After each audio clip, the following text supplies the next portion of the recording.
here, we have the Nevada Motel. Now, the Nevada Motel opened up in 1937. The sign is from 1950. At the top of the sign there, we have a little fellow. So here in Las Vegas, we have sort of an unofficial city mascot who goes by the name Vegas Vic. Now, by far the more famous use of Vegas Vic is a giant neon sign on Fremont Street. It's about 75 feet tall. But this is the first time he was ever actually used. He was created by the Chamber of Commerce in the early 1940s to promote a Western theme for our town. But the problem with that is if you know your U.S. history, by the 1940s, the Old West was long gone at that point. They just like the mystique of the Old West is why they went ahead and created him. Now at the bottom of the sign there, we have an interesting word. We've got refrigeration. So this is in reference to something we all wish we had back right now, air conditioning. At this point in time, air conditioning is not a commonly used phrase. There's actually about 12 different names for it, so they just went with the one that they knew. Now in stark contrast to that refrigeration though, the lit up sign to its left, we've got steamed heat on there. So that would be radiators in your room. So hot air, hot water, making your stay just a little more comfortable. Now that Chief Hotel Court sign here, this is currently the oldest operating sign that we have. It opened up in 1939 and the sign is from 1940. At the top there, we have sort of a stereotypical Southern Plains and Native American chief, but we have another example of a directional sign with that arrow on there. Now for our next sign, guys, I'm actually going to trade sides with you. Genuinely have no idea where the other two letters are, but we actually like to refer to this as our most dangerous sign. So it's got nothing to do with broken glass, nothing to do with the levels of rust, not even the sharp bits of metal that will be painted green in between each of the letters there. What it has to do with are the pegs. So the pegs around the sign, this would be the ladder. Now just to paint a little bit of a picture, when the La Concha opened up, it's 1961, which is about 10 years before the founding of an organization that is called OSHA. So safety regulations basically did not exist. So let's say you needed to change some light bulbs at the letter M over there. You're going to climb all the way to the top of this ladder, which will put you 9 stories in the air.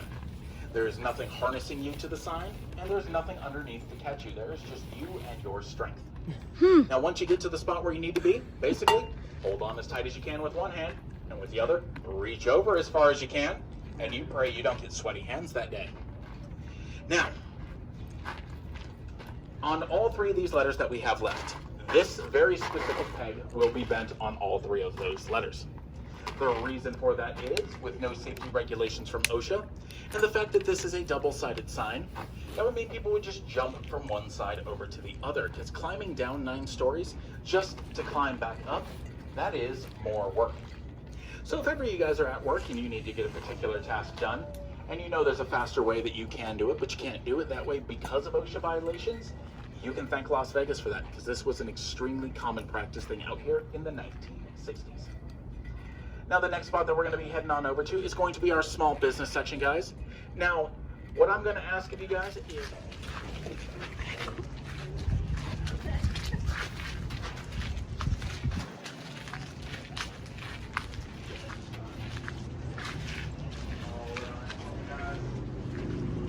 Doesn't matter what side your group is on, just make sure the entire group is on one of the 2 sides.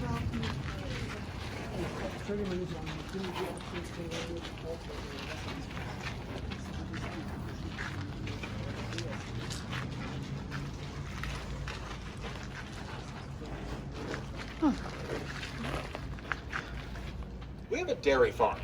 It's been opened up since 1907, and it's called Anderson Dairy.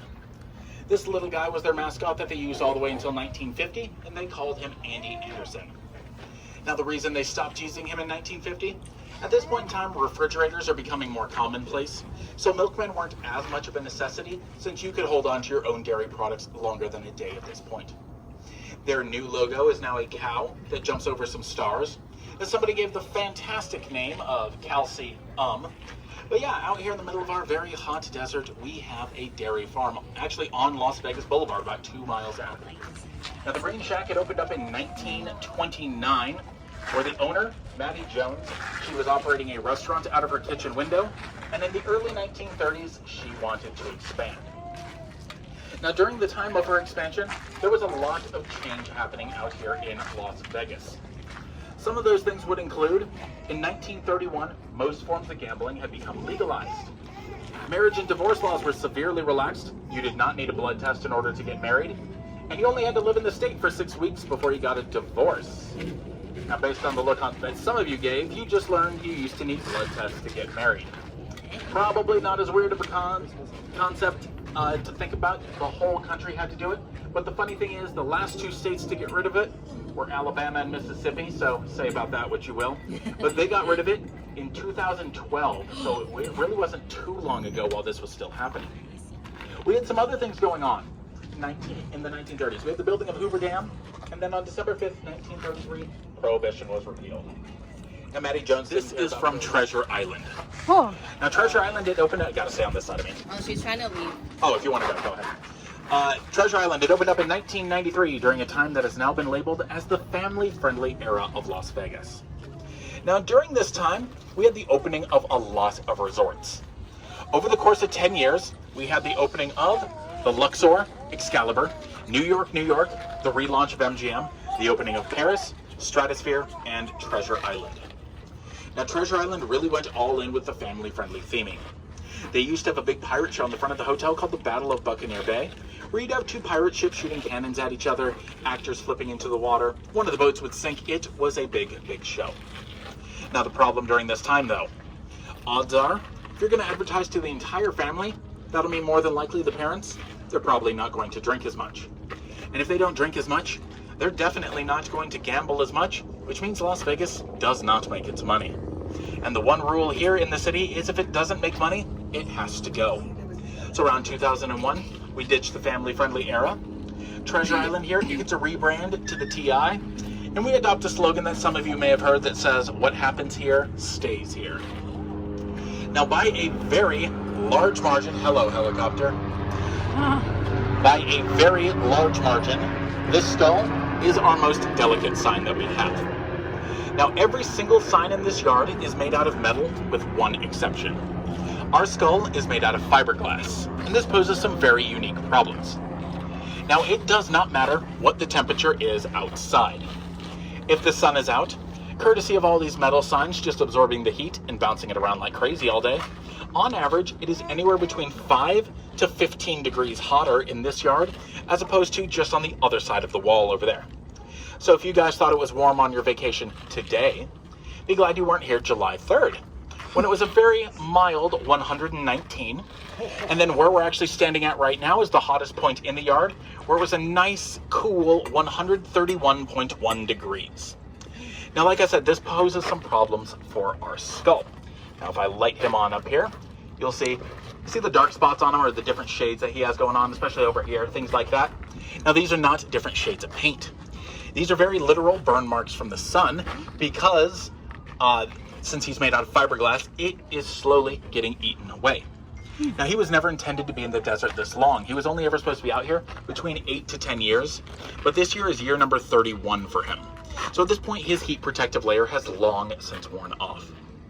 Now, if you guys want the best picture of the skull, unfortunately, no matter where you're at in the yard, you can't get it. The best way to actually see him, just type our address on Google Earth and he'll stare up at you. You can't see the gold tooth, eye patch, anything like that, unfortunately. Now, the next spot that we're going to be going to, guys.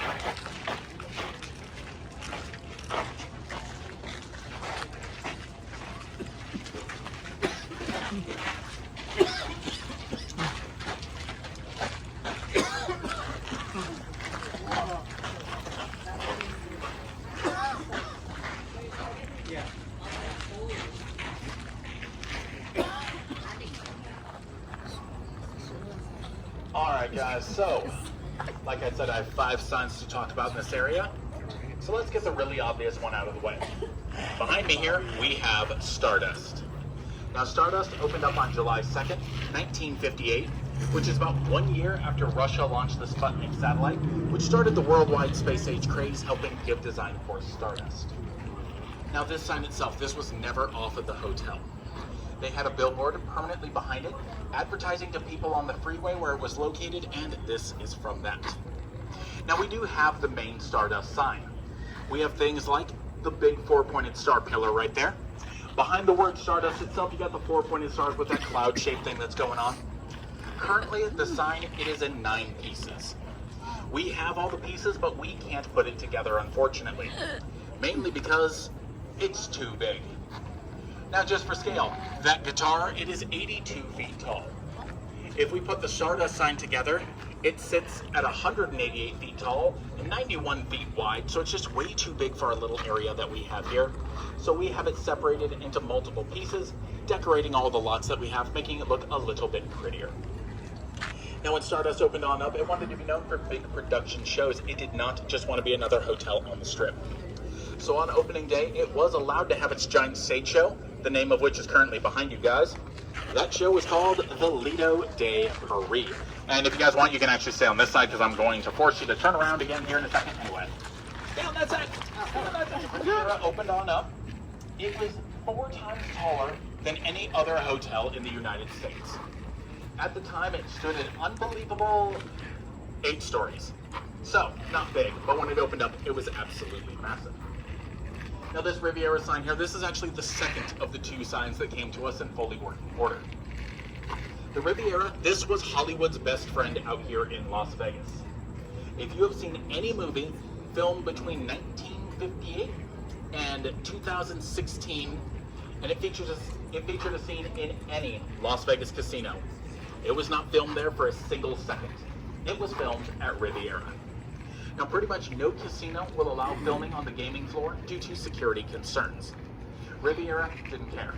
They saw a stack of cash, so they took it. Some of those examples would include the original Ocean's 11 with Frank Sinatra, as well as the George Clooney remake. The Martin Scorsese movie Casino was filmed there. If you are unfortunate enough to have seen the movie Showgirls, that was filmed at Riviera.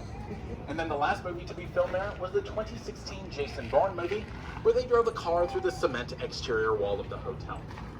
Now, there was no CGI with that, and it was not done on a soundstage.